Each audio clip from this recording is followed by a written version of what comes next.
সত্যি কি অদ্ভুত, তাই না? যে বাড়িতে, যাদের সাথে, যেখানে জন্মালাম, বড় হলাম,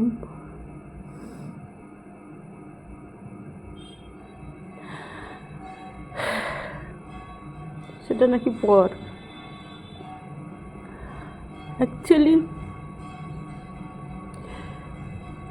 কি বলি, যে ভাই বোনদের সাথে ছোটবেলায় গল্প করতে করতে, খেলাধুলা করতে করতে, মারামারি করতে করতে বড় হলাম, সে একই মানুষজন সময়ের সাথে কিছু মন্ত্র পড়ার মাধ্যমে কী করে পর হয়ে যায়। একটা জিনিস, গোত্র চেঞ্জ হয়ে যাওয়া,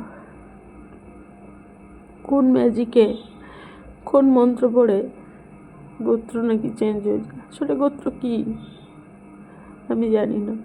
আমি কোনো গোত্র রাখতে চাই না, আমার কোনো গোত্র থাকুক আমি চাই না।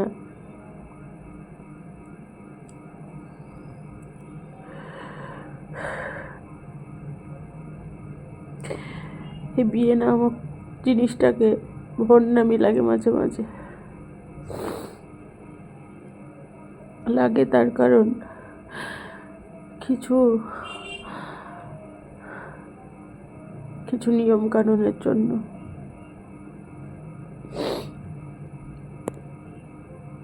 যাই হোক,